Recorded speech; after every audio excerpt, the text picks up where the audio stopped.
Dysphoria, yay! So it's Tuesday again. Seems like it's always Tuesday.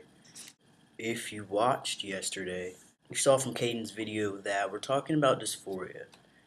Um, I think this is a good topic, especially for non-trans watchers. I think it's important for them to understand what it's like, I guess. Dysphoria, as far as the trans community goes, is a feeling of discomfort with something about yourself. I would say your body, but that's not technically. There's more to it than just your body. Before starting T, and before I even knew that I was trans, before I came out as trans, um, most of my dysphoria was in my chest.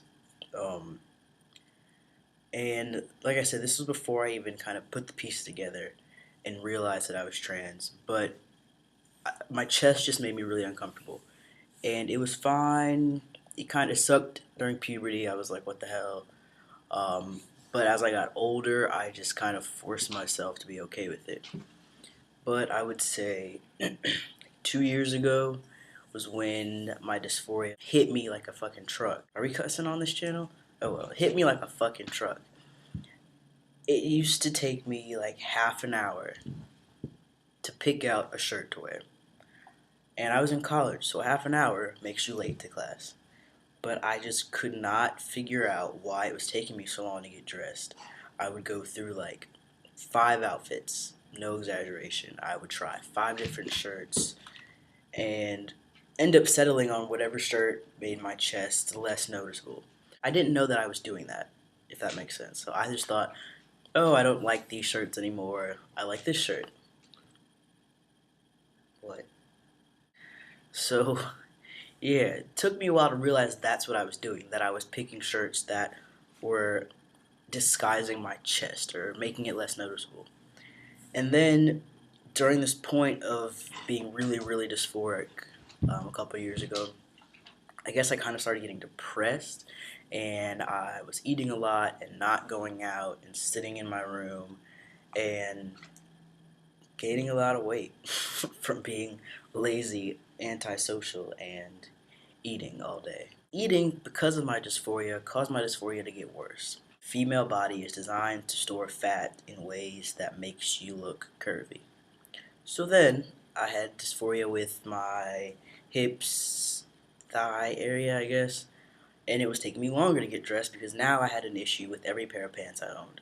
After some self-reflection and kind of putting these pieces together, that's when I got on YouTube and realized that I was feeling dysphoria and I was trans. That was pre-T. Once I started T, I was a little nervous because you always hear people talking about how once they start transitioning, once they start hormones, they develop dysphoria in areas that they never had it. That kind of made me nervous. But luckily, the only place where I became dysphoric that I wasn't before was in my voice. My voice pre-T never really bothered me, but I would say after making my 6 months on T video 2, 3 weeks ago, I literally cannot stand to listen to my voice pre-T or early in transition. So it's kind of like I've developed a dysphoria for the way my voice used to sound. My voice now, I don't care, it doesn't bother me, I can listen to it. But having to listen to the way I sounded before I transitioned makes me really uncomfortable. It's like painful to listen to. So luckily that's the only dysphoria I've developed over time. My chest dysphoria is still there, obviously, but now that I have binders, it kind of helps a lot.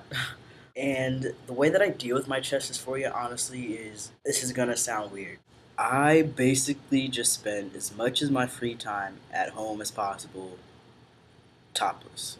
Sounds counterproductive, I know. But to me, it feels like as trans people, we spend a lot of time hiding the parts of our body that we don't like away from other people, from friends, family, and ourselves. And that's not something that I wanted to do. So I figured I would do the exact opposite and force myself to deal with what I don't like. So I try not to bind at home.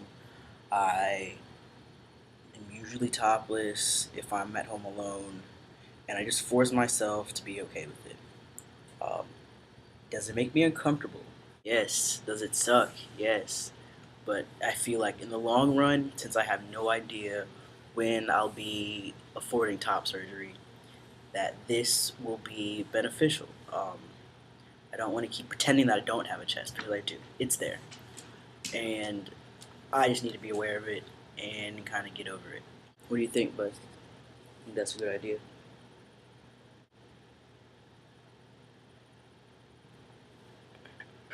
Yeah.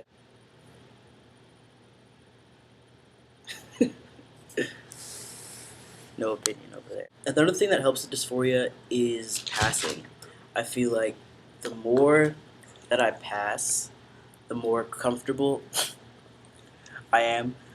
Before I leave the house, I might feel really dysphoric. I might feel like my chest is too obvious or my face looks too feminine today.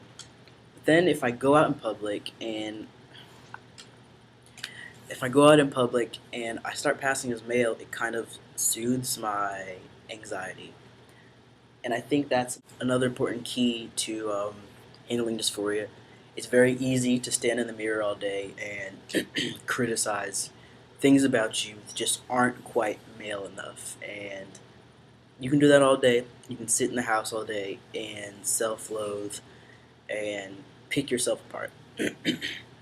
But when you go out in public and you see males look very different, not everyone looks the same.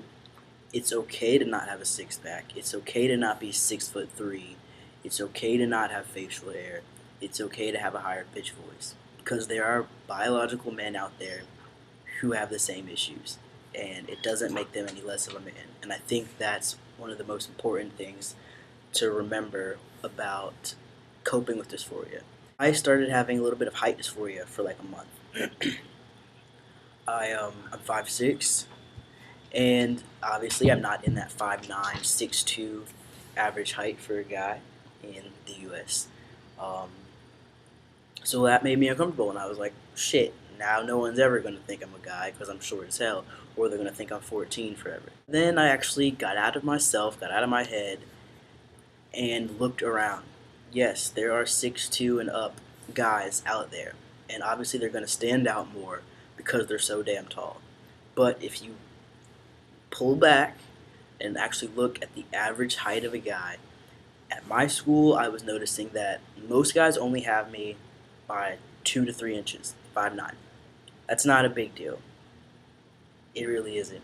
So again, I was worrying about something that didn't really need to be an issue because I'm not that far off. That's pretty much the example. Like, I was really worried about my height, but when I took a deep breath, got outside of myself, got away from the mirror, and just looked around and observed, I saw that